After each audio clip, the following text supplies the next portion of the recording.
Cinema is मैं कहूँगा कि एक शेड्यूल्ड कास्ट है इंडिया में। मैं आपको देखने के लिए गया पिक्चर में और आप तो थे ही नहीं, आपका सिर्फ एक पोस्टर था उधर। मैं ये नहीं कह रहा हूँ कि सीरियस सिनेमा बनाना चाहिए, हमेशा सिनेमा को सीरियसली लेना चाहिए, क्योंकि दुनिया भर में सिनेमा एक अलग लेवल पर पहुंच चुकी है। वो उन्होंने खुद ही बुलाया मुझे, मैंने कभी किसी के पास मैं अपने आप को कभी बेचा नहीं, अपने आप को आज तक मैंने मार्केट नहीं किया। सबको पब्लिसिटी चाहिए, सबको ये चाहिए कि एयरपोर्ट जब जाएं तो वहाँ फोटोग्राफर्स रील बना के फौरन डाल दें।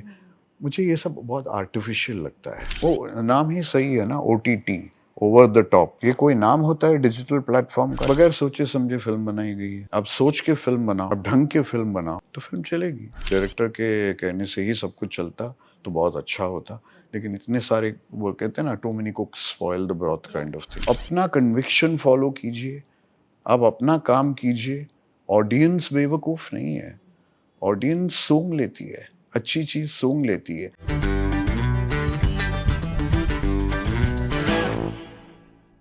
Hello and welcome to Bollywood Thikana. मैं हूं खुशबू हजारे। ऑटोबायोग्राफी ऑन ठिकाना में आज जो पर्सनालिटी हमारे साथ है, ये एक एक्टर तो है ही, उसके साथ एक फिल्म मेकर है। एज एन एक्टर इन्होंने बेहतरीन काम किया फिल्में चांदनी और बाजीगर में। एज एन फिल्म मेकर इन्होंने जो विजन अपना दिखाया है वो काफ़ी सराहनीय है। ये जो बॉलीवुड में चलता आ रहा है फॉर्मूला फिल्म्स का ट्रेंड, उसे फॉलो नहीं करते हैं। इनकी फिल्में अलग तरह की फिल्में हैं और इनकी फिल्मों को बहुत देखा जाता है फिल्म फेस्टिवल्स में। इनफैक्ट एक फिल्म इन्होंने ऐसी बनाई कि जिस पर नेशनल अवार्ड्स की बौछार हो गई। मी सिंधुताई सबकल, इस फिल्म को बहुत पसंद किया गया था। इनके लिए कह सकते हैं कि अच्छे ने अच्छा, बुरे ने बुरा जाना इन्हें। जिसकी जैसी सोच थी उसने ऐसा पहचाना इन्हें। जी हाँ, फिल्मों को लेकर जिस तरह से ये अपनी राय देते हैं वो अनफिल्टर्ड है। कई बार लोगों को वो बातें चुभ भी सकती है, लेकिन वो बातें बहुत ही वैलिड होती है। बिहाइंड द कैमरा या अंदर ही अंदर वो लोग भी मानते हैं कि इन्होंने जो बात कही वो सही कही। ऑन कैमरा ये वो बात कहने की हिम्मत रखते हैं। मेरे साथ है actor film maker Anant Mahadevan ji. Anant ji, welcome to Bollywood ठिकाना। Thank you so much. Anant ji, Phule film काफ़ी चर्चा में है और फिल्म को लेकर चर्चा भी शुरू हुई क्योंकि जो रिलीज डेट थी उसे आगे बढ़ाया गया था। 11 अप्रैल को ही आ जाता तो अच्छा होता, क्योंकि वो फुले साहब की, महात्मा फुले की बर्थ एनिवर्सरी थी, 197th बर्थ एनिवर्सरी। लेकिन कुछ ऐसी बातें निकली, कुछ ऐसे लोगों ने कुछ ऐसी बातें कही जिससे हमें लगा कि एक सेक्शन ऑफ ऑडियंस को हमें काटना नहीं चाहिए, उनको भी समझाना चाहिए, उनको भी शांत करना चाहिए और उनको ये भरोसा देना चाहिए कि हम किसी भी प्रांत या किसी भी कम्युनिटी के खिलाफ नहीं है। इस पिक्चर में सब कुछ बहुत ही बैलेंस्ड है। तो हमने सोचा कि बेहद, एक तो हफ्ते हम उसको आगे बढ़ाएं, लेकिन हम उस ऑडियंस को नहीं काटें जो हमारे लिए भी ज़रूरी था। जी, एक तरफ तो आपका फिल्म को लेकर और सेंसर बोर्ड से जो भी इंस्ट्रक्शंस आए थे उसको लेकर काम चल ही रहा था, और दूसरी तरफ जब कंट्रोवर्सी हुई तो उसमें कुछ और लोग भी कूद गए। जैसे अनुराग कश्यप ने एक बड़ा स्टेटमेंट दिया, उससे बहुत बड़ी कंट्रोवर्सी हो गई और ब्राह्मण्स के खिलाफ कुछ ऐसी बात हो गई। नहीं, कुछ गलत लोग जब हमारी फिल्म में घुस जाते हैं, उनका कोई लेना देना नहीं है उस फिल्म में, या किसी भी तरह का कनेक्शन नहीं है, तो उन लोगों से मुझे कुछ ये नहीं है, उनके बारे में ना मुझे बात करनी है। हाँ, जहाँ तक ब्राह्मण समाज का सवाल है, उन लोगों को शायद लगा कि ये ट्रेलर में जो स्निपेट्स हैं, कुछ एक आध शॉट्स हैं, वो शायद ब्राह्मणों के खिलाफ है इस फिल्म में। लेकिन जब मैंने उनसे बात की और उन्हें समझाया कि देखिए, अब जब आप पूरी फिल्म देखेंगे, always see the bigger picture, तो आपको लगेगा, आपको समझ में आएगी ये बात कि ऐसा कुछ भी नहीं है। So please don't jump to conclusions, don't jump the gun, और थोड़ी सी शांति रखिए, पेशेंस रखिए, और जब फिल्म 25 को रिलीज़ होगी तब आपको पता लगेगा कि ब्राह्मणों का और ज्योतिबा फुले का कितना खूबसूरत संबंध था। कैसे आपको आइडिया आया कि अब इस कहानी पे फिल्म बनानी चाहिए? ये कहानी नहीं है, ये हकीकत है। जी। और ऐसी एक स्ट्रॉन्ग हकीकत है, एक स्ट्रॉन्ग रियलिटी है, जो शायद 1840 जब से ये शुरू हुआ तब से लेके अब तक चली आ रही है, क्योंकि ये जो मिशन है ज्योतिबा और सावित्रीबाई फुले की, जी। समाज में बहुत सारी जो फॉल्ट लाइंस हैं उसको करेक्ट करने का, वो उनके अपनी ज़िंदगी में, अपने लाइफ टाइम में वो मिशन अकम्प्लिश नहीं हुआ पूरी तरह से। शुरुआत तो हुई और बहुत अच्छी तरह से शुरुआत हुई, लेकिन आज तक ठीक है, हमने गर्ल चाइल्ड को पढ़ाया, द वुमेन आर इंडिपेंडेंट, वो जिस तरीके से रसोई से निकलकर अपना इंडिपेंडेंट काम कर रहे हैं वो बहुत ही प्रशंसक बात है। लेकिन दूसरी बातें जैसे जेंडर डिस्क्रिमिनेशन, कास्ट डिस्क्रिमिनेशन और बहुत सारे दूसरे इश्यूज जो आए हैं वो अभी तक पूरी तरह से सॉल्व नहीं हुआ है। तो हमें ये हम एहसास हमें हो रहा है कि जो 150 साल, 175 साल पहले जो मिशन शुरू हुआ था, वो आज तक ख़त्म नहीं हुआ। तो ये एक रिकरिंग हिस्ट्री कह सकते हैं हम इसे। इनफैक्ट हिस्ट्री भी नहीं है, ये आज भी सोशली रेलेवेंट है। तो इस चीज़ को लेकर ये जो एक मिशन है, जो एक इश्यू है, जो 150 साल से चली आ रही है, क्यों? और जिन लोगों ने इस जो ओरिजिन है, जो सोर्स है, जो ज्योतिबा और सावित्रीबाई फुले है, जिन लोगों ने इस बात को उठाया है, उन लोगों के बारे में जानना बहुत ज़रूरी है, क्योंकि इस ज़माने में हमारे आज के जनरेशन में कोई ज्योतिबा और सावित्रीबाई नहीं है। तो इनसे हमें प्रोत्साहित होकर, इंस्पिरेशन लेकर, हमारा जो आज का जनरेशन है, जेन ज़ी जिसको कहते हैं, उनको इनसे इंस्पिरेशन लेना है। तो इसीलिए ये फ़िल्म बहुत ज़रूरी है, एक तरीके से एक अर्जेंट फ़िल्म है। ओके। इस फ़िल्म के लिए आपका सोर्स ऑफ इन्फॉर्मेशन क्या रहा? मतलब कहाँ से आपने सारी जो जानकारी या फ़िल्म को लेकर जो माइन्यूट डिटेल्स है वो जुटाई? रिसर्च तो बहुत ही डिटेल में हुआ, रिसर्च बहुत ही मेटिकुलस हुआ, क्योंकि बहुत सारे हिस्टोरियंस हैं जिन्होंने ज्योतिबा और सावित्रीबाई के बारे में लिखा था। उस वक्त जो पॉलिटिक्स चल रहा था उनके बारे में लिखा है, और बहुत सारे हिस्ट्री बुक्स भी हैं, रिसर्च बुक्स भी हैं, जो कई भाषाओं में हैं। मराठी में भी है, हिंदी में भी है, अंग्रेज़ी में भी है। इन सारी किताबों को लेकर हमने जो मटेरियल इकट्ठा किया, शायद वो 7 घंटे की फ़िल्म होती, लेकिन हमें उसे फ़िल्टर करके जो प्रायोरिटाइज़ करना था, जिन इंसिडेंट्स को, जिन लोगों को, जिन इश्यूज़ को, उसको लेकर हमने 2 सवा 2 घंटे की फ़िल्म बनाई। तो it is a very detailed, meticulous research पर बेस्ड है ये फ़िल्म। तो क्या फ़िल्म के अंदर कोई कंक्लूजन देखने को मिलेगा? डायरेक्टर्स विज़न कि इतना कुछ इन्होंने किया और इसका कंक्लूजन ये है। इस तरह वही वही अफ़सोस करना है हमें कि हम कंक्लूजन नहीं मिल रहा था, और चूँकि कंक्लूजन नहीं मिल रहा था, हमें ये फ़िल्म बनानी पड़ी। कंक्लूजन जहाँ तक एक 90% कंक्लूजन है, जो जहाँ तक औरतों का सवाल है, उनका जो एक रिहैबिलिटेशन हुआ है, उनका इंडिपेंडेंस जो हुआ है और उनका जो अवेयरनेस हुआ है, वहाँ तक हम सक्सीड कर पाए हैं। लेकिन जेंडर डिस्क्रिमिनेशन आज भी बहुत टॉप की हीरोइंस कहती हैं कि हमें वो सैलरी नहीं मिलता है जो हमारे मेल हीरोज़ को मिलते हैं। जब वो कह सकते हैं, तो नॉर्मल मिडिल क्लास या अपर क्लास या लोअर क्लास लोगों को उनका क्या हाल होगा? तो जेंडर डिस्क्रिमिनेशन तो आज तक है। कास्ट डिस्क्रिमिनेशन तो बहुत बुरी तरह से है आज भी। शायद हम उस तरह से हम नहीं देख पा रहे हैं सिटीज़ में, मेट्रोज़ में ये बात, लेकिन छोटी जगहों पे, छोटे विलेजेस में आज भी कास्ट डिस्क्रिमिनेशन है। सो इन दोनों चीज़ों को लेकर हमने आज तक इसको ठीक तरह से सँभाल नहीं पाए हम। सो इसीलिए ये एक तरह से ये फ़िल्म जो है, आज के बारे में है, आज के ज़माने के बारे में है, रेलेवेंट है, और एक तरह से मैं कहूँ तो सभी ऑडियंसेस को है, क्योंकि उनको अगर रोल मॉडल चाहिए आज या किसी को फॉलो करना है, तो वो ज्योतिबा और सावित्रीबाई फुले है। जब आप कोई मैसेज वाली फ़िल्म बनाते हैं, सोशल मुद्दे की फ़िल्म बनाते हैं, फ़िल्म इंडस्ट्री में उन फ़िल्मों को कमर्शियल एंगल से कम देखा जाता है। उस फ़िल्म के लिए फ़ाइनेंसर्स मुश्किल से मिलते हैं, डिस्ट्रीब्यूटर्स मुश्किल से मिलते हैं। आपको किस तरह के चैलेंजेस आए इस फ़िल्म को लेकर? जी हाँ, बिल्कुल। जब आप कुछ अलग सोचते हो, जैसे ज्योतिबा और सावित्रीबाई ने सोचा, उनको कोई सपोर्टर्स नहीं मिला शुरुआत में, तो उसी तरह आज भी जब हम अलग सोचते हैं, फ़िल्म इंडस्ट्री को एक तरीके का एक दूसरे दर्जे पर ले जाना चाहते हैं, वर्ल्ड लेवल पर ले जाना चाहते हैं इंडियन फ़िल्म इंडस्ट्री को, तो बहुत सारे लोग आपके साथ सब्सक्राइब नहीं करेंगे, बहुत सारे फंडर्स नहीं आएँगे, बहुत सारे जो बोलते हैं सपोर्टर्स नहीं होंगे, तो आपको इसके खिलाफ लड़ना है। तो ये जो मेरी लड़ाई है, वो एक तरफ की लड़ाई है, और ज्योतिबा की जो लड़ाई है, वो बहुत बड़े लेवल पर लड़ाई है, लेकिन लड़ाई तो जारी रहेगी। तो मतलब फाइनेंस जुटाने में किस तरह की दिक्कत है? बिकॉज ऐसे अगर कमर्शियली आप किसी फिल्म को एग्जीबिटर को देते हैं तो उसमें वो गाना मांगते हैं या कुछ एंटरटेनमेंट क्वेश्चन मांगते हैं। इस फिल्म में तो एक मैसेज है। एंटरटेनमेंट का जो डेफिनेशन है, मेरा डेफिनेशन अलग है। जी। अगर एक फिल्म आपको 2 घंटे तक एकदम बांध के जी। रखती है और आपको सोचने पर मजबूर करती है और आप उस फिल्म को घर ले जाते हो, आप थिएटर में छोड़ के नहीं आते हो, तो वो बहुत एंटरटेनिंग फिल्म है जी, मेरे ख्याल से, of क्योंकि course। आपको एंटरटेन जी। करता है, जी। You know. आपको कहीं भी किक एंटरटेनमेंट या मजाक कहानी नहीं है, हाँ। एंटरटेनमेंट कॉमेडी नहीं है, एंटरटेनमेंट एक्शन नहीं है।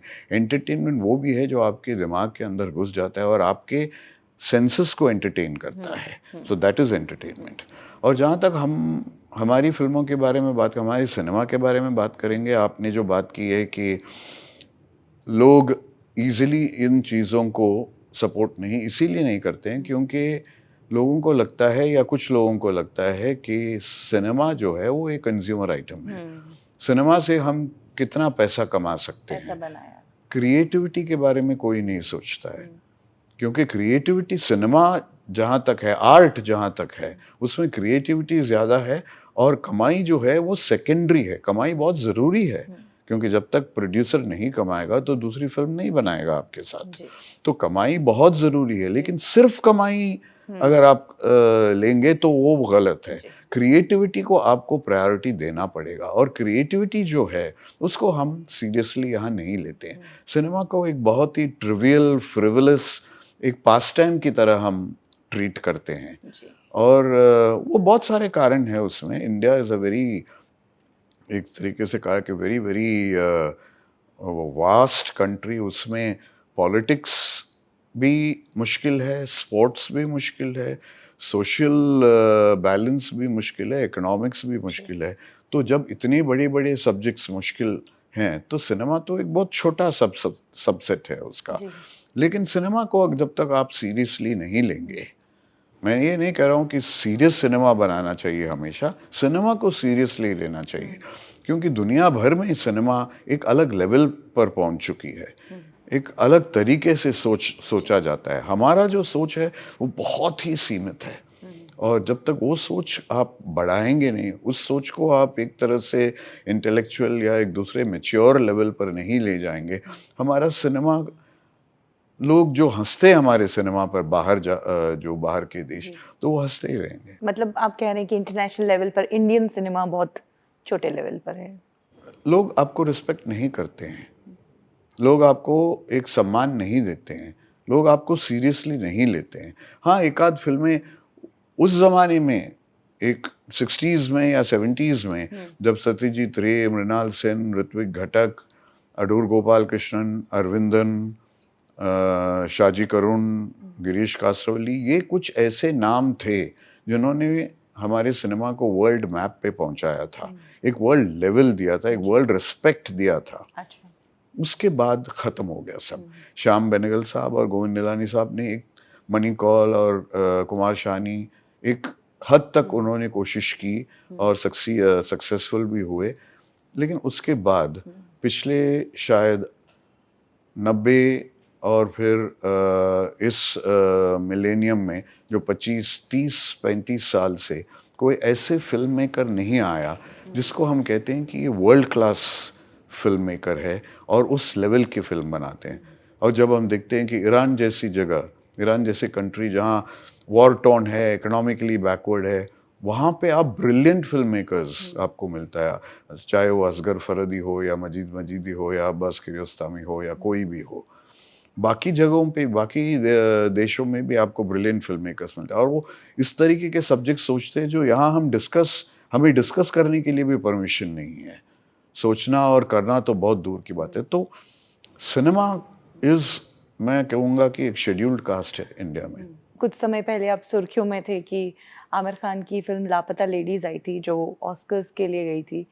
तब आपने कहा था कि घूंघट के पटकूल उस फिल्म से मतलब एक जैसी है, काफ़ी कुछ सिमिलैरिटीज़ है इस फिल्म में।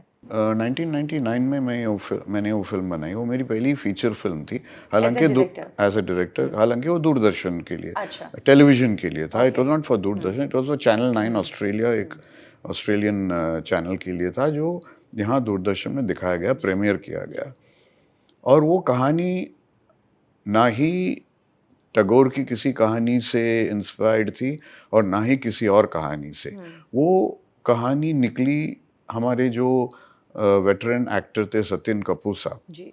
उनके साथ मैं चमत्कार कर रहा था। फारूक शेख के साथ एक सीरीज थी सोनी में जो बहुत पॉपुलर था, तो उनके साथ जब कर रहे थे हम ऐसे ही बैठ के गप्पे मार रहे थे। उन्होंने बताया कि उनकी जब शादी हुई, उनके पास वक्त नहीं था, उनको शादी करके वापस आना था क्योंकि वो शूटिंग कर रहे थे। तो जल्दी जल्दी में जब शादी हुई और उनकी जो पत्नी थी घूंघट में थी, उनको एक बस स्टेशन पे बिठाकर वो बस का टाइमिंग पूछने गए थे, वक्त समय पूछने गया था। वापस जब आया तो उन्होंने देखा कि उनकी बीवी गायब। देखा दूर कहीं जा रही थी पोर्टर के साथ, क्योंकि पोर्टर ने उनका सामान उठाया था। उनको लगा घूंघट के थ्रू कि वो शायद वो मेरा पति है। ओके। तो ये भाग के वो अपनी बीवी को वापस ले आया, अच्छा। सत्यन कपूर साहब। अच्छा। तो उस वक्त हमारा दिमाग में कुछ ऐसे एक मजाक सूझा कि ये एक प्लॉट हो सकता है फिल्म का। फिल्म के लिए, कि अगर वो वहां चली गई, मान लो कि चली गई पोर्टर के साथ अपने पति मानकर, तो क्या होता। तो वहां से हमने एक आइडिया सोचा कि दो लोगों की शादी हुई थी एक विलेज में, ट्रेन स्टेशन पे आए, वहां मिक्सअप हुआ, घूंघट में थी। जब बंबई वापस आ गए तो पता लगा कि अरे ये तो मेरी बीवी नहीं है, ये तो मेरा पति नहीं है। और वहां से हम कहाँ ले जाएंगे उस कहानी को। बहुत सारे लेवल्स पे जा सकते हैं। क्या शादी दो लोगों के जो सात फेरे है वही शादी होती है, या दो लोगों के मन और दिल की जो दिल का जो मिलन होता है वो शादी होती है। वो ये सब सवाल हमने उठाया उस पिक्चर में, और हमने बनाए घूंघट के पट खोल। अब वो तो 1999 में, अब ये 2024 में जी। एक फिल्म बनती है जो दो ब्राइड्स स्टेशन पे गुम हो जाते हैं, मिक्सअप हो जाते हैं, फिर फोटोग्राफ लेके घूमते हैं तो देखता है कि वो घूंघट में है, तो फोटोग्राफ से कैसे पहचाना जाए। अब इतना सब कुछ अगर एक फिल्म में कॉमन हो, तो या तो जैसे वो कहते हैं ना कि ग्रेट माइंड्स थिंक अलाइक, तो मेरा तो ग्रेट माइंड है नहीं, मेरा तो एक बहुत छोटा माइंड है, शायद वो ग्रेट माइंड हो। तो उन्होंने सोचा, फिर उनका कहना है कि नहीं ये बिल्कुल कोइंसिडेंस है, हमने किसी की कहानी से। और यूट्यूब में वो फिल्म थी सबको देखने के लिए, वो फिल्म था। उसके बाद जब ये फिल्म जब निकली तो यूट्यूब से भी गायब कर दिया गया। अच्छा। तो मुझे लगा कि ये सब, ये क्या मजाक हो रहा है ये यहाँ पे। हाँ। क्या फिल्म मेकिंग के नाम पे जो एक कोई भी किसी का ये हक नहीं है कि ओरिजिनलिटी क्या है और प्लेजरिज्म क्या है। करेक्ट। तो तब मैंने ये बात कही। मुझे कुछ ये नहीं था कि किसी के खिलाफ कोई स्टेटमेंट करना था या केस करना था, मुझे बिल्कुल नहीं था, सब कोलीग्स हैं। लेकिन आप में अगर इतनी ये नहीं है कि आप इसको एडमिट करें कि हाँ आप राइटर पे डालते हो, राइटर बोलता है मैंने वो फिल्म नहीं देखी है, तो आप the blame game goes on. तो और फिर वो ऑस्कर्स तक पहुंचता है। तो मैंने ऐसे ही मजाक में कह दिया था कि चलो मेरी जो पहली फिल्म है वो ऑस्कर तक पहुंच गई है। मतलब सेम आइडिया को अगर मार्केट ग्रैंड लेवल पे करो तो वो आगे तक जाता हाँ, तो उनके पास फैसिलिटीज थे, उनके पास सब कुछ था, बड़े नाम थे कि मार्केटिंग करने के लिए। ठीक है, उन्होंने उसका फायदा उठाया। मेरे पास कोई प्रूफ नहीं था जी। कि ये इन्होंने उठाया है कि नहीं उठाया। मुझे तो उनकी बात माननी थी कि हाँ हमने तो ओरिजिनल किया। नहीं, बट वो एक पॉइंट है कि इधर फिल्म आ रही और आपकी वाली फिल्म को यूट्यूब से डिलीट किया, सब वो एक क्यों हुआ, ये जो सब क्यों है? कोइंसिडेंसेस हैं। कोइंसिडेंस ये था कि हम उनकी और मेरी सब्जेक्ट जो एक दूसरे से सिमिलर थे। उनका और मेरा जो यूट्यूब से गायब हो गया वो भी एक कोइंसिडेंस था। सबको कोइंसिडेंस मान के चलना चाहिए। लाइफ, वो कहते हैं ना, जिंदगी इत्तेफाक है। इतने साल इंडस्ट्री में हो गए, आपने काफ़ी फिल्में करी भी है, काफ़ी फिल्में बनाई भी है, उसके बावजूद जब आप इंडस्ट्री में इस तरह की चीज़ें देखते हैं तो फिर वापस कैसे मोटिवेट करते हैं खुद को कि नहीं करना है, कुछ नया करना है? नहीं, डिमोटिवेट कभी नहीं होना है, जी। डिप्रेस्ड कभी नहीं होना है। मैंने कभी ऐसे सिचुएशन में I have never resorted to, जो बोलते हैं ना कि एक प्रॉप, कि लोग सिगरेट पी लेते हैं, लोग दारू पी लेते हैं, लोग ड्रग्स लेते हैं। मैंने ज़िंदगी में कभी इन चीज़ों को हाथ क्या पास भी नहीं गया। तो मुझे इन चीज़ों की ज़रूरत नहीं है। मेरा मेंटल स्ट्रेंथ है, मैं उस स्ट्रेंथ पर डिपेंड करता हूँ, मेरा कन्विक्शन है, उस कन्विक्शन पे डिपेंड करता हूँ। और अगर मुझ पर भरोसा है जी कि मुझे काम आता है, जी तो मुझे किसी चीज़ से डरने की ज़रूरत नहीं है। अगर मुझे काम नहीं आता हम्म, और वो कॉन्फिडेंस नहीं होता, हम्म, तो फिर प्रॉब्लम है। हम्म, लेकिन मुझे ऐसी कोई प्रॉब्लम्स नहीं थी। जी आपकी दो और बेहतरीन फिल्मों के बारे में काफ़ी चर्चा रहती है। मी सिंधुताई सबकल, ऑफ कोर्स वो फिल्म तो है ही। इसके अलावा बिटर स्वीट जो फिल्म आपने बनाई, जिसमें एक हिला के रख देने वाली कहानी है कि किस तरह से शुगर केन खेतों में जो लेडीज़ काम करती है उनका यूट्रस रिमूव करवाया जाता है। ये आइडियाज़ कहाँ से आए? मैं हमेशा उन कॉन्सेप्ट्स की तलाश में हूँ, जो शायद कभी बनी नहीं हो या बहुत ही एक तरह से सोसाइटी के लिए अर्जेंट ऑफ हो। कोर्स। सो सिंधुताई सपकाल, जब मैंने उनकी कहानी पढ़ी कि वो एक शमशान में बैठ के वो जो चिता जल रहा था उधर, और उससे उस गर्मी में उसने वो जो पिंड लेके उन्होंने रोटी बनाई, तो मैंने कहा कि ये ऐसे वाक़ई हो सकता है? तो फिर मैंने उनको ढूँढा, मैं गया उधर और उनसे मिला और उनसे बात सुनी, और मैंने कहा कि ये कहानी लोगों के सामने आनी चाहिए। क्योंकि जो अनसंग हीरोज़ हैं, जी जिनके बारे में हम जानते ही नहीं हैं, जी जैसे ये शुगरकेन फीमेल वर्कर्स हैं, जो इस रैकेट में फँसे हुए जी हैं और जो बोलने से भी डरते हैं, हम्म, तो ये हैं। या गौर हरिदास, जी जिन्होंने 30 साल तक एक फ्रीडम फाइटर सर्टिफिकेट के लिए लड़े। जी ऐसे लोगों के बारे में मुझे लगा कि इन लोगों की कहानी सामने आनी चाहिए, और ये चैलेंज है इनकी कहानी फ़िल्म पर लाना, क्योंकि एक तरीके का सेंसिबिलिटीज़ होनी चाहिए, सेंसिटिविटी होनी चाहिए, एग्ज़ैजरेशन नहीं होना चाहिए और एक रिस्ट्रेंट होना चाहिए। तो एक सिनेमैटिक जो एक एबिलिटी है, वो मेरी सिनेमैटिक एबिलिटी को चैलेंज करता वो है। आप ही का टच है कि स्टोरी को कितने सोबर तरीके से और सीरियस तरीके से आप कहें। नहीं, और एक रियलिस्टिक लेवल पे मैं ट्रीट करना चाहता जी हूँ, एक सटल लेवल पे ट्रीट करना चाहता हूँ, क्योंकि इसको अगर आप एग्ज़ैजरेट करेंगे, तो आप बेईमानी कर रहे हैं उस सब्जेक्ट के साथ,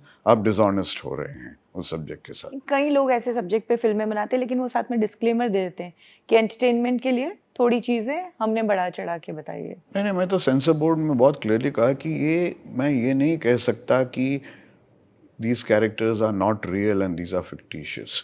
मैं इतना कह सकता हूँ, ये सारे सच हैं, ये सारे इंसिडेंट्स भी सच हैं।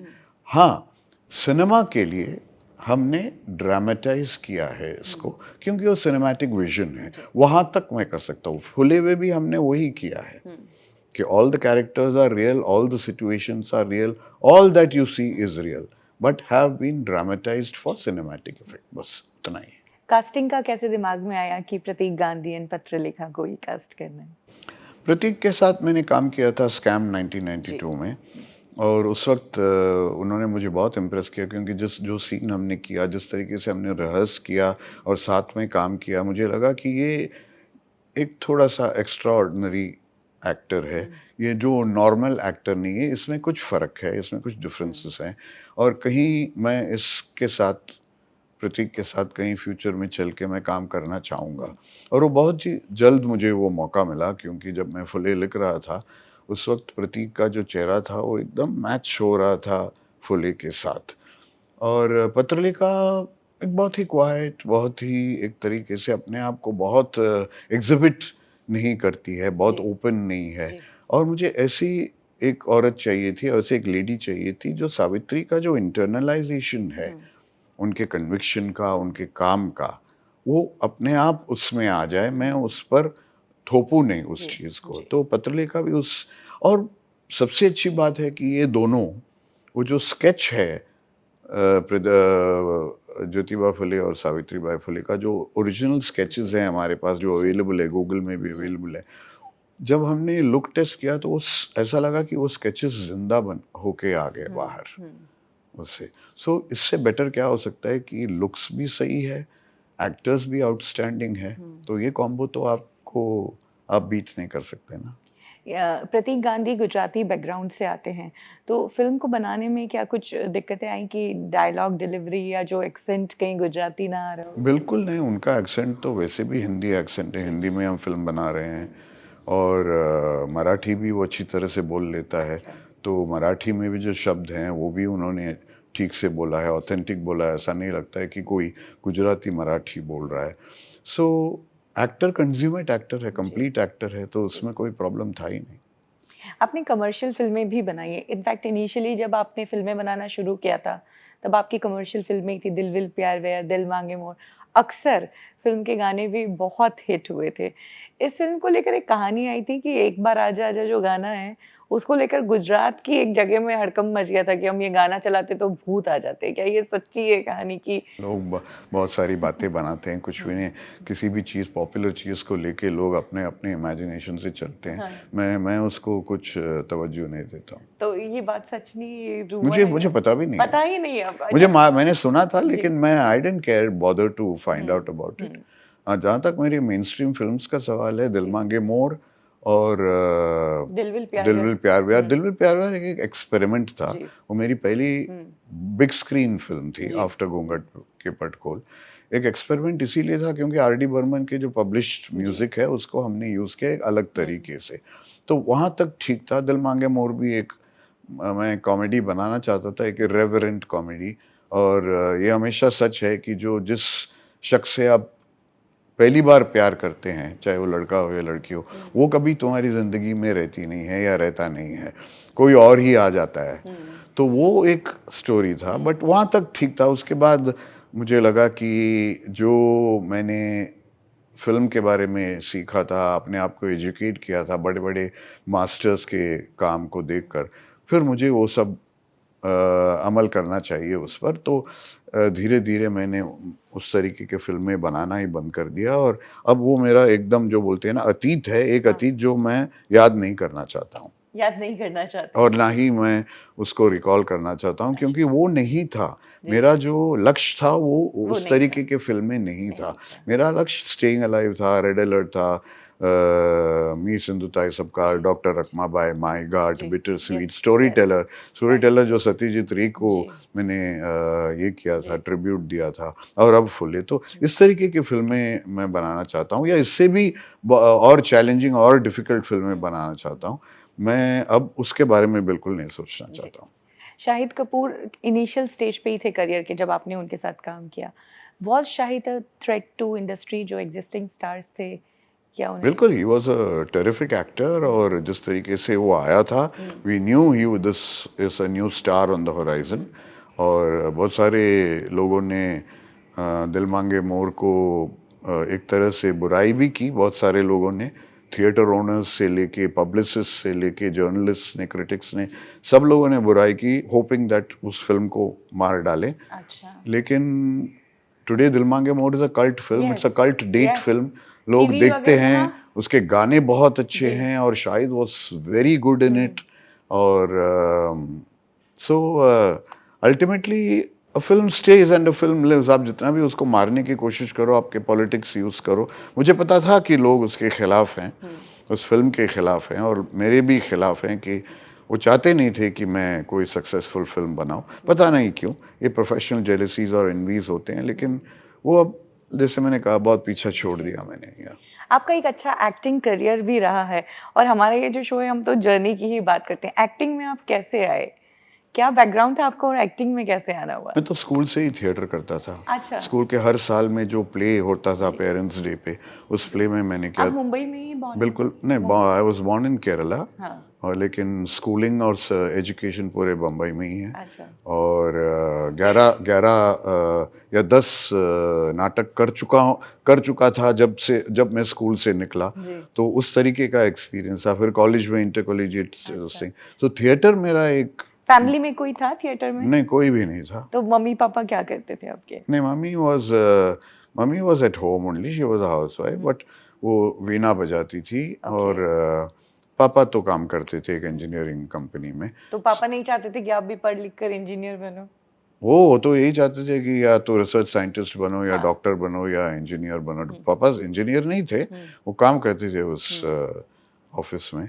सो वो जो टिपिकल तमिल ब्राह्मण ऑर्थोडॉक्स फैमिली में जो सपने थे या बहुत सारे फैमिलीज में सपने थे, वही होता था। लेकिन मैं ही बुरा निकला।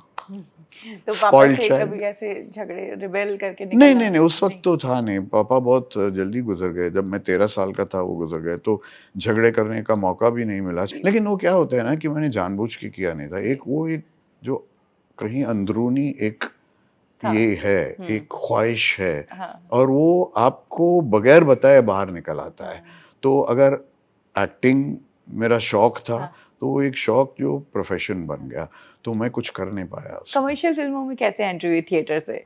वो आई मीन जब मैंने चांदनी की, खिलाड़ी, बाजीगर, बादशाह, इश्क, तो ये सब अपने आप वो टेलीविजन की वजह से, थिएटर की वजह से लोग मुझे पहचानते थे कि मैंने बहुत काम किया था उसमें, अच्छा। तो उससे एक तरीके का प्रोग्रेशन हुआ। तो लेकिन बड़े बैनर में काम अचानक से मिलना काफी मुश्किल होता है, तो आपने कैसे जगह बनाई होगी?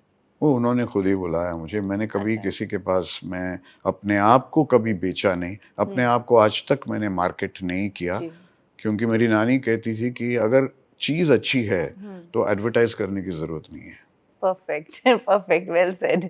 लेकिन इंडस्ट्री में तो अच्छा है बुरा है सब आजकल ठोक पीट के बेचना पड़ता है। सब अपने अपने, to each one to himself. Yes. सबको पब्लिसिटी चाहिए, सबको ये चाहिए कि एयरपोर्ट जब जाएं तो वहाँ फोटोग्राफर्स हाँ। रील बना के फौरन डाल दें। हम्म। मुझे ये सब बहुत आर्टिफिशियल लगता है। अगर आप में मेरिट है, अगर आप में कुछ है, तो अपने आप लोग अप्रिशिएट करेंगे उसको। लेकिन ये इन दिनों एक काम हो गया है कि अगर कोई एक्टर किसी फिल्म में काम नहीं भी कर रहा है तो भी वो उस वीडियो के लिए इतनी तैयारी करके एयरपोर्ट जाएगा या जिम जाएगा, इनसिक्योरिटी, कॉम्प्लेक्सेस। या यूं कहें कि काम भी नहीं है इतना, मतलब लोग काफी आ गए इंडस्ट्री में। नहीं, वही ना, डर है, इनसिक्योरिटी है, जी। कॉम्प्लेक्सेस है, हम्म। आपको अपने आप में कॉन्फिडेंस नहीं है। जी। जिनको आप। कॉन्फिडेंस है वो ये सब नहीं करते हैं ना। वो जी। आपको पता भी नहीं है कि कौन बाहर जा रहा है, कौन आ रहा है। नहीं, नहीं पता। हाँ। हाँ, नहीं पता, काफी लोग आते जाते हैं बिल्कुल। एयरपोर्ट पर। जी, लेकिन बिल्कुल। दिखते वो ये जो बुलाते यही हैं। ये जो जिनको दिखना चाहिए वही दिखते हैं। हाँ, करेक्ट। जब आप फिल्मों में थे तब भी काफी एक्टर्स थे, क्या कभी आपके साथ ऐसा हुआ कि किसी रोल के लिए आपको साइन कर लिया एंड देन रिप्लेस हो गए? नहीं, ऐसी कोई बात नहीं है।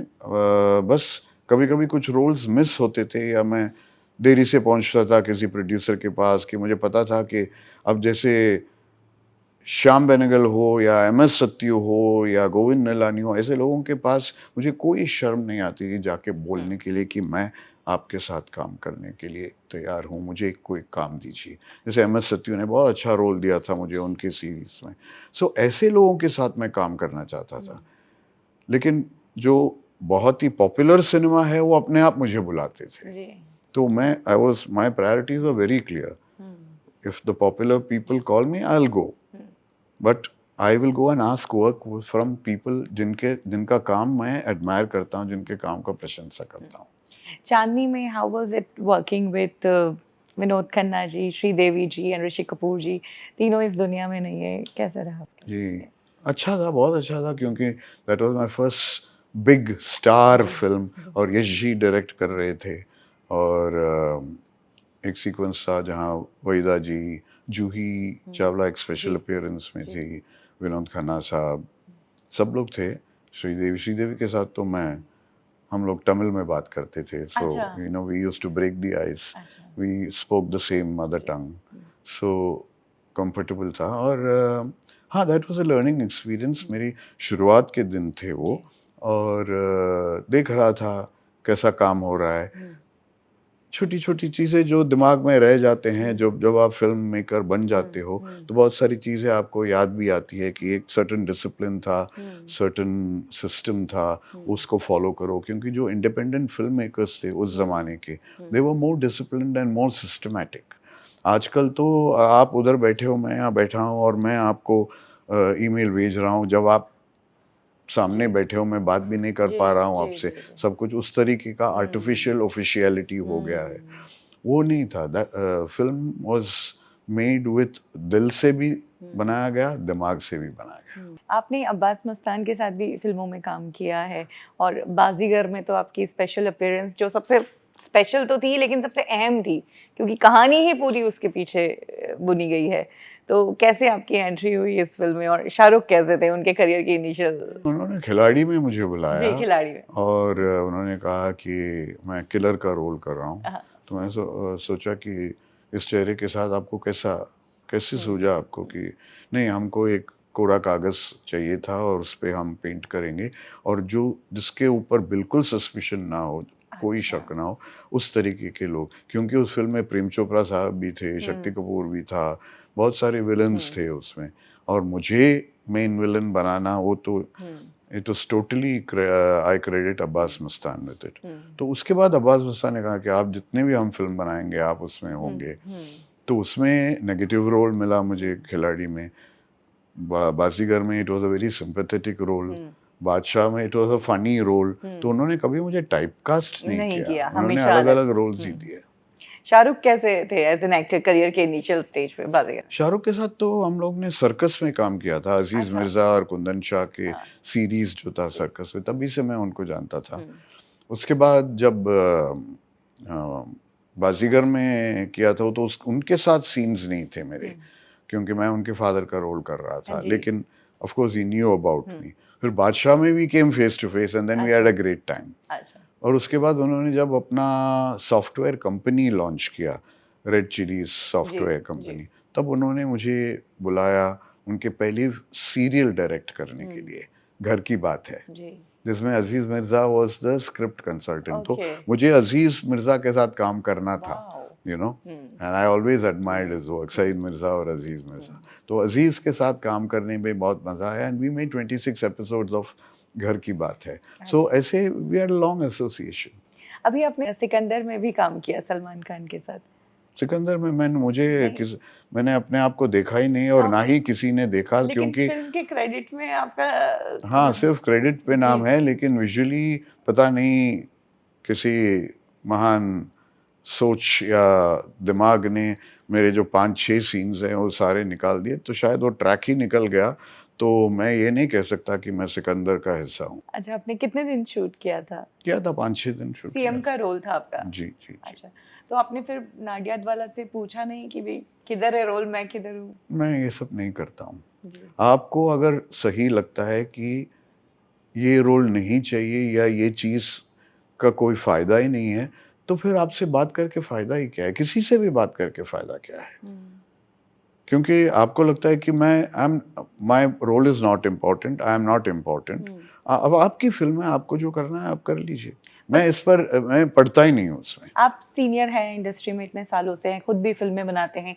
एक जेन्युइन वो एक रिलेशन तो होता है कि अरे वो ट्रैक इसलिए निकाल दिया या ये कोई भी उधर होगा से उनका उनका क्लैरिफ़िकेशन। उनका अपना ये होगा जब मैं पूछूँगा और मुझे मालूम है जवाब क्या है। नहीं, वो क्या है कि फ़िल्म बहुत लंबी हो गई थी, तो वो ट्रैक हमने पूरा निकाल दिया था क्योंकि that was not helping the plot. वो वैसे भी हमने वो दूसरे एडिट करके हमको एक दूसरे तरीके का do you think I don't know the answer? I know the हाँ, आंसर। आप इतने सालों से इंडस्ट्री में of course you know the answer. तो आपको किसने बताया कि आपका वाला ट्रैक है ही नहीं? मेरे एक प्रोड्यूसर दोस्त गया था। जी। उन्होंने कहा था कि मैं आपको देखने के लिए गया पिक्चर में और आप तो थे ही नहीं, आपका सिर्फ़ एक पोस्टर था उधर। मैंने कहा अच्छा, मुझे मालूम था क्योंकि किसी भी क्रिटिक ने किसी because it was a big role. Hmm. अगर रिव्यूअर्स भी लिखते तो एक मेंशन तो होता, जब कोई मेंशन नहीं था किसी भी रिव्यू में, मुझे पता चल गया था कि मैं नहीं हूँ फ़िल्म में। इसके पीछे रीज़न हो सकता है कि आपने हाल ही में लापता लेडीज़ पे भी उँगली उठाई तो नहीं, नहीं, वो आई एक डोंट थिंक हो दैट्स सकता है? आई मीन इतना पॉलिटिक्स अगर हो तो और इतना इम्पोर्टेंस अगर मुझे कोई दे रहा हो, अच्छा। आई डोंट थिंक मुझे इतना इम्पोर्टेंस कोई हुँ। देगा भी। क्योंकि सलमान और आमिर सिकंदर के टाइम पर मिले भी, उन्होंने स्पेशल वीडियो भी शूट किया था सिकंदर के लिए। नहीं, नहीं, आई नहीं, डोंट आप थिंक उसमें ये this must be a totally a creative decision by the director और बाय द प्रोड्यूसर ओके। और मैं उसके आगे मैं सोचता भी नहीं हूँ बिकॉज़ उससे मुझे कोई फ़ायदा भी नहीं होगा। क्या अभी भी इंडस्ट्री में उसी तरह से ट्रेडिशनल तरीके से काम होता है कि डायरेक्टर का कहना ही चलता है सेट पे या अब स्टार ड्रिवन हो गई है, जितना बड़ा स्टार उसके हिसाब से ही चीज़ें होती हैं? काश डायरेक्टर के कहने से ही सब कुछ चलता हुँ, तो बहुत अच्छा होता। हुँ। लेकिन इतने सारे वो कहते हैं ना too many cooks spoil the broth या काइंड ऑफ थिंग। हुँ, तो बहुत सारे सजेशंस बहुत सारी जगहों से आता है। हुँ, लेकिन अगर डायरेक्टर स्ट्रांग हो और if either you convince me और आई कन्विंस यू हुँ, वाली बात है। हुँ, और जो सही है फ़िल्म के लिए, जी, अगर कोई अच्छा सजेशन कोई छोटा-सा आदमी भी देता है और हुँ, सजेशन अच्छा होता है तो मैं इम्प्लीमेंट करता हूँ। जी, मुझे कोई ईगो नहीं है। हुँ, बट चूंकि मैं इतना हार्ड वर्क करता हूँ किसी सब्जेक्ट पे या किसी फिल्म पे, इतना फुल प्रूफ उसको बनाता हूँ, फिर अगर कोई हाथ लगाता है उसको, तो then I definitely object to it. Film तो खैर सिकंदर भी नहीं चली, इतनी लागत से वो फिल्म बनाई गई बट वो चली नहीं, चाहे ईद पे आई चाहे कितने ही बड़े सुपरस्टार क्यों ना आए। नहीं, वो तो फिल्मों के ऊपर है। जी। और अगर मैं होता उस फिल्म में तब भी उसका फेट वही होता, अगर नहीं हो तो भी वो फेट वही सलमान होता। के साथ भी आपके सीन्स थे या नहीं, अलग ही उनके थे? साथ कोई उनके साथ सीन नहीं नहीं थे, था। आपका अलग ही ट्रैक था। फूले फिल्म जो है कितनी स्क्रीन्स पर रिलीज होने जा रही है, किस लेवल पर रिलीज होने जा रही है? 400-500 स्क्रीन से हम शुरू करेंगे और उम्मीद करेंगे कि लोग इसको सराहेंगे और देखेंगे, और नेक्स्ट वीक में और भी इसका जो डिमांड है, इसका जो ये है रिक्वेस्ट है, बढ़ जाएगा। सो एक मॉडरेट लेवल पे हम शुरू कर रहे हैं। हम कोई 1000-2000 स्क्रीन से नहीं शुरू कर रहे हैं, क्योंकि वो सिर्फ वेस्ट हो जाता है, क्योंकि बहुत सारे शोज हो जाते हैं, आपका ऑडियंस डिवाइड हो जाता है, फिर आपको 10% 15% ऑडियंस हर शो में मिलता है। इससे अच्छा अगर कम शोज रखें तो आपको 60% ऑडियंस हर शो में मिलता है। So I think it's a strategic move by the distributors and producers, और सही मूव है कि start on a low scale and then keep rising. Good idea. और जो फिल्म है महाराष्ट्र में ज्यादा स्क्रीन्स होगी ऑफ कोर्स, या हाँ, ऑल ओवर चूंकि इंडिया नहीं नहीं, सोच समझ के? हमने इसे हिंदी में इसीलिए बनाया क्योंकि हम चाहते हैं कि ऑल ओवर इंडिया सावित्रीबाई और ज्योतिबा और सावित्रीबाई फुले की कहानी पहुंचे, और सिर्फ इंडिया नहीं, ऑल ओवर द वर्ल्ड। जी।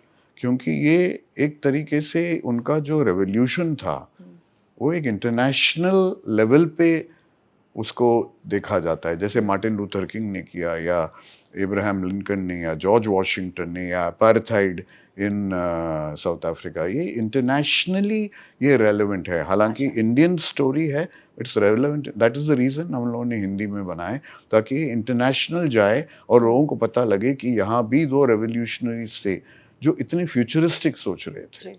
अनंत जी, आपकी पर्सनल लाइफ के बारे में ज्यादा लोग नहीं जानते, बताइए ना आप। या क्योंकि मतलब कुछ जानने के लिए कुछ है ही नहीं। मैं अकेला इंसान, आपने शादी नहीं की है? शादी नहीं की, मैं क्या अकेला हूँ, क्या तो रीजन, उसमें मतलब भूल गया, शादी काम? करना भूल गया। काम में इतना बिजी था कि मुझे अचानक ख्याल आया कि अरे ऐसी भी एक चीज है, social life, domestic life, emotional life, वो सब था वो, लेकिन वो उसके लिए वक्त नहीं था मेरे पास। अच्छा, only film making, your life is dedicated Work. Only film work. आगे और कौन से प्रोजेक्ट्स हैं आपके आने वाले? भी कुछ एक्साइटिंग सब्जेक्ट्स हैं मेरे पास, स्क्रिप्टिंग कर रहा हूँ। एक फिल्म कंप्लीट भी हुई है शूटिंग, तो उसका भी अनाउंसमेंट अभी होगा। और अभी जो इंडस्ट्री में जो बदलता माहौल है, बड़ी बड़ी फिल्में गिरी हैं बॉक्स ऑफिस पर, बड़े बड़े बजट की बनाई गई है, इस पर आपका क्या सोच है और किस तरह से वापस इंडस्ट्री को ट्रैक पर लाया जाए? क्योंकि बगैर सोचे समझे फिल्म बनाई गई है। अब सोच के फिल्म बनाओ, अब ढंग के फिल्म बनाओ, तो फिल्म चलेगी। एकदम आप कुछ भी समझ के एक गैम्बल जैसे फिल्म मेकिंग को ट्रीट करोगे, चलेगी नहीं चलेगी पता नहीं, ये ट्राई करो वो ट्राई करो, तो वो it will not work. You have to be sure about what you want to do. क्योंकि आप कंटेंट ड्रिवन फिल्में बनाते हो, एक और चीज़ जो बहुत इम्पॉर्टेंट है कि ओटीटी पर जो कंटेंट आ रहा है उसमें वल्गैरिटी, गाली गलौज, ये चीज़ें बहुत दिखाई जा रही है। इस पर आपकी क्या राय है? वो नाम ही सही है ना, ओटीटी, ओवर द टॉप। ये कोई नाम होता है डिजिटल प्लेटफॉर्म का? ये पता नहीं किसने इन्वेंट किया। जैसे किसी ने बॉलीवुड इन्वेंट किया, वैसे ओटीटी भी उन्होंने इजाद किया होगा।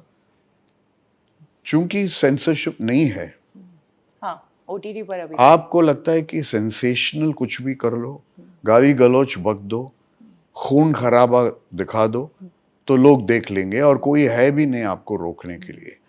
ये एक बहुत ही गलत so called freedom of speech है। अब फ्रीडम ऑफ स्पीच पर के नाम पे ये नहीं कर सकते। एक जी। एक लाइन ड्रॉ करना होगा। मैंने एक फिल्म बनाई थी Mai Ghat, it was about police brutality, और एक 17 साल के लड़के को पुलिस स्टेशन में, पुलिस कस्टडी में मारा गया, टॉर्चर करके मारा गया, और माँ जो है वो 13 साल तक इंसाफ के लिए लड़ी। वो पूरी फिल्म में वो टॉर्चर नहीं दिखाया गया. अच्छा. It was out of the screen. The violence was out of the screen क्योंकि किसी ने देखा नहीं था. पुलिस ने चुपचाप किया था. किसी को पता नहीं था कैसे हुआ. तो आप कैसे बताएंगे वो टॉर्चर? वो माँ के दिमाग में शायद ये हो रहा होगा लेकिन किसी को पता नहीं है. तो एक सिनेमैटिक एथिक्स जो कहते हैं, एक cinematic sensibility, cinematic style, cinematic ethics एक फिल्म में एक रिस्पॉन्सिबल फिल्म मेकर को फॉलो करना चाहिए.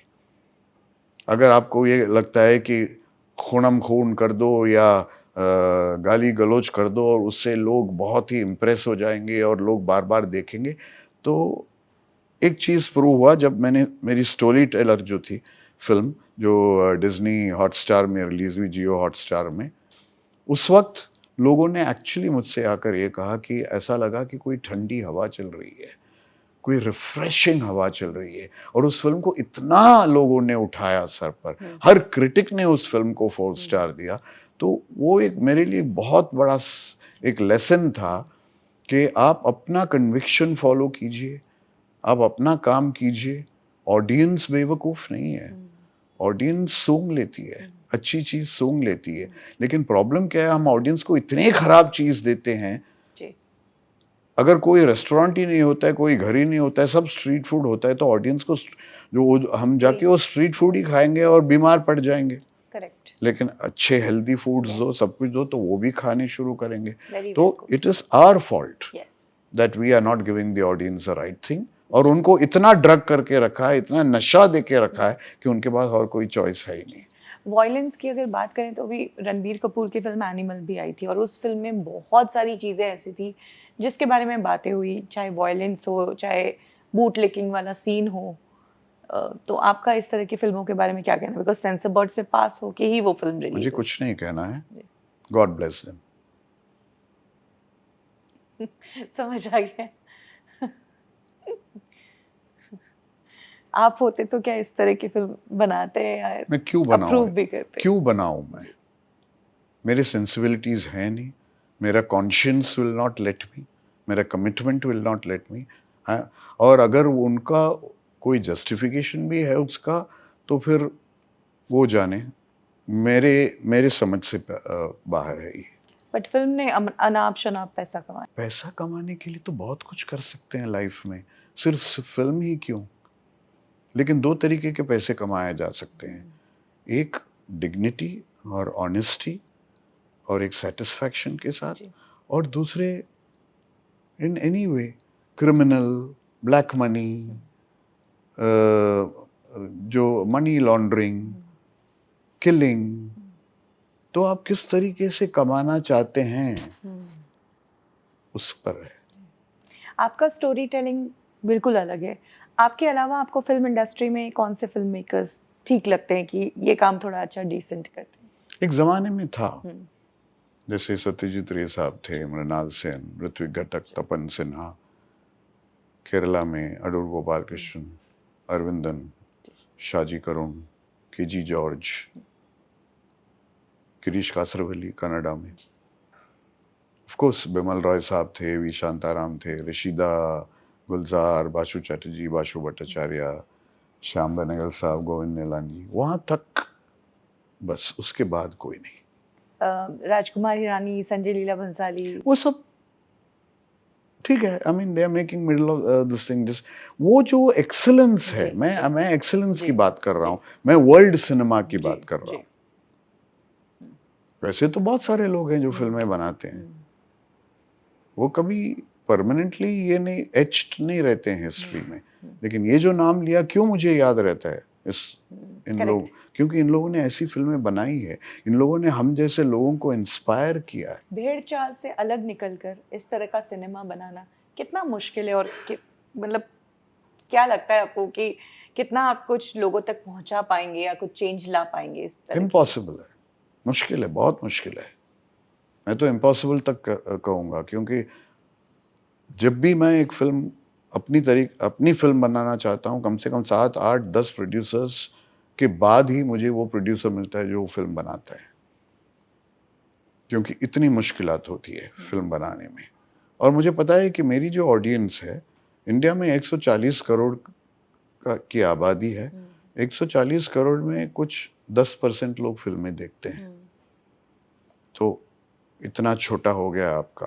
उस 10% में से मेरा 0.1% ऑडियंस है, और वो 0.1% ऑडियंस अगर मेरी फिल्म देखती है तो that is my full audience. तो मुझे वो टारगेट करना है कि मैं 140 करोड़ के लिए फिल्म नहीं बना रहा हूँ या दुनिया भर के लिए फिल्म नहीं बना रहा हूँ। I am doing it for the audience that will see my films, जो अप्रिशिएट करेंगे, जो समझ में आएगी बात। जब मैं रोड पे जाता हूँ और लोग गाली गलौज दे के चलते हैं, लोग जोर से फोन मोबाइल पे बात करके निकल रहे हैं, कोई थूकता है रोड पे, मुझे पता है कि ये लोग मेरी फिल्में नहीं देखेंगे। कुछ लोग हैं जो देखेंगे और वो लोग रिस्पेक्टफुली देखते हैं, तो मैं उनके लिए फिल्म बनाता हूँ और उनके बीच में मैं खुश हूँ। अनंत महादेवन जी, थैंक यू हमें टाइम देने के लिए, हमसे बात करने के लिए, एंड वी विश कि फूले बहुत अच्छा बॉक्स ऑफिस पर करे, लोगों को ये फिल्म बहुत पसंद आए। डेफिनेटली आएगी, जिस तरह की कास्टिंग की और आपकी जो स्टोरी टेलिंग है, एक्सपर्टीज। प्लीज़ देखिए फिल्म और अपने आप तय कर लीजिए कि ये फिल्म इतना इम्पोर्टेंट और अर्जेंट क्यों है। तो ये थे हमारे साथ फिल्म इंडस्ट्री के actor, film maker Anant Mahadevan जी।